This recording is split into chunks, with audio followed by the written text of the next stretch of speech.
What are the steps that are being skipped? Steps that are being skipped is, the hand to hand, the interaction, the personal interaction, the not just going to the DJs. It's more than the DJs. I know that conversation is DJs don't break records no more. Oh, no, me and you about to. We're gonna put some sure. niggas. Omezy with my brother, so he's with me. Like I said, that's how it works. So Definitely.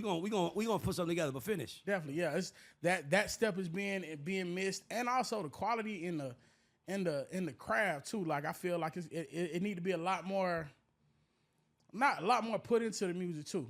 Because I think so. And another thing that's happening that I want you to address is that I've been saying, and Teron have been saying that women are winning because women are having fun in their rap music. Sure. Meanwhile, men are like dealing with street shit. Yeah, killing. Yeah.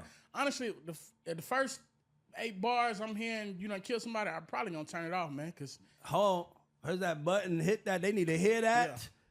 Yeah. You have a radio DJ in the hottest city, in the hottest black, literally telling you if he hears some ops killing in the music, he ain't playing it. See, wait, let me be all the way clear. But it's the momentum behind the music, right? And what I realized is there's no momentum behind the music, right? Rappers are simply getting in the studio and getting out the studio. There's no story, there's no rhyme, there's no reason, right?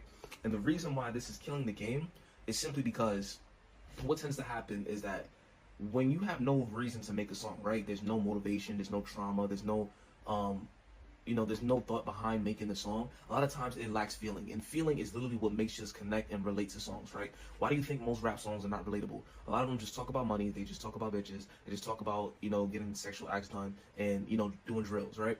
And at first it was cool when it came to the market because, drill songs and stuff like that was like kind of different. It was a different flair, right? But now that everybody's doing drill and has stuck into drill and this whole, shooting niggas up and killing niggas and yes, people have been doing it for a long time. I'm not going to say this is just something that just happened, right? It's been around since, basically early 90s and stuff like that, right?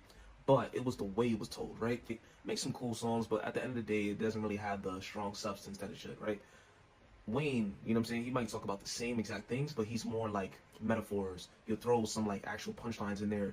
He'll make it witty. He'll actually like maybe put a storyline in there. He'll add a different plot to it. If it's on an album take, he'll actually put something in there, right? And he'll tell you like the momentum behind him is like, yo, I heard this beat and I ran straight to the studio and I had to rap on this song. You don't have rappers that do that no more. Understand, that's a lost art. When rappers used to hear a beat and they're like, oh, I gotta go to the studio, and they had this whole story about, writing rhymes on the bus on the way to the studio, or just writing a rhyme in the wherever they was at. And then when they finally got to the studio, that's why it sounded so like enthusiastic and fresh, because they were so excited to make the song. You don't have people that do that. You don't have album cuts on an album. You don't have different introspective songs where everybody can relate to, hip hop and R&B. You don't really have like people taking looking into their wardrobe and trying to change their characters for different albums. Got Omezy in the house. Let's go to a music subject. They gonna we got the hottest DJ in the city. Matter of fact, I gotta ask Omezy a question. What's up? I gotta ask Omezy a question. Omezy, I retired from music. What's up, brother? So I retired from music for like 8 months. I just came out of retirement last week.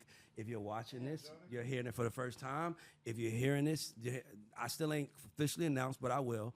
But my thing is that everybody speaks about the state of Atlanta and why we not breaking no acts.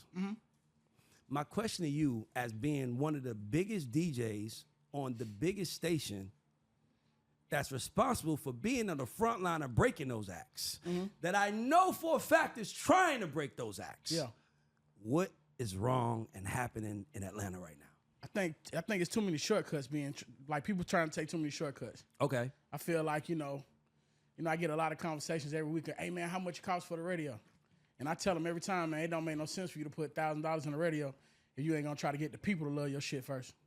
I'm sorry, love your music first. No, nigga, curse. We got you free. Oh yeah, you gotta make them fall in love with the music first before you put. So Omezy, we got Omezy here, and everybody be in the chat saying have some music talk. Omezy is here. My question to you, Omezy, is what are the steps that are being skipped? Steps that are being skipped is, the hand to hand, the interaction, the personal interaction, the not just going to the DJs. It's more than the DJs. I know that conversation is DJs don't break records no more. Oh, no, me and you about to. We're gonna put some together. Omezy with my brother, so he's with me. Like I said, that's how it works. So we gonna put something together. But finish. Definitely, yeah. It's that step is being missed, and also the quality in the craft too. Like I feel like it need to be a lot more not a lot more put into the music too. Because I think so. And another thing that's happening that I want you to address is that I've been saying, and Teron have been saying that women are winning because women are having fun in their rap music. Sure. Meanwhile, men are like Killing dealing with street shit. Yeah, killing. Yeah. Honestly, the first 8 bars I'm hearing, you done kill somebody, I'm probably gonna turn it off, man. Cause Here's that button, hit that. They need to hear that. Yeah. You have a radio DJ in the hottest city, in the hottest black, like literally telling you if he hears some ops killing in the music, he ain't playing it. See, wait, let me be all the way clear. If it ain't clever and if it ain't nothing that I just don't abruptly say, oh, like cause I done heard records and a nigga slid it in. Okay, I heard a little, I bet. But if it's just plain out, oh, murder, kill, serial killer, I can't vibe with it. And I'm sure our demographic at our station is mostly women. Yeah. And I don't know too many women that want to hear the serial killer music. Like I play shit with my wife and she's like, what, huh? That's what I was asking Tech Nine But about I that. was about to say also acknowledge, I want to acknowledge that 20 years ago when that was happening, you didn't have DJs Omezy age that had a wife. Sure. Niggas was in the streets wilding the fuck out, right? You know what I'm saying? So it's like, you got to, that's important to keep in mind. That means when he goes home, he's not hearing murder, murder, kill, kill. He's seeing his beautiful wife and his beautiful daughter. So as much as you in music, you going home like, hey, I don't want my daughter, hold on. For sure. I don't want my daughter being in this shit. So you start moving like that. You feel me? Definitely. So that's why I'm like, it's like, finish. Yeah. And even when I talk to some of my younger fellow DJs, they on the wave, they wanna dance. They wanna make the females in their party dance. Mm-hmm. And I think that's where the disconnect is at too, as far as the men rapping. Yo, I ain't gonna lie, man. I want to do I feel like I'm about to start a Twitch, and I would love for you to like come join me, and like I want to start doing music reviews. Let's do it. Like that's another thing. We'll figure out how we're gonna do it. Yeah. We'll stream it live. Like maybe me and you like DJ live, cause you know we've been figuring it out. For sure. Yeah. I want to ask Weezy something. Come on. Since you the hottest DJ All right, hold in on, the city. and listen, we got 7 more minutes before we wrap up. Go ahead. I got you. So Oh shit. you heard about the birthday bash performance that Offset did, and like it was crickets and shit.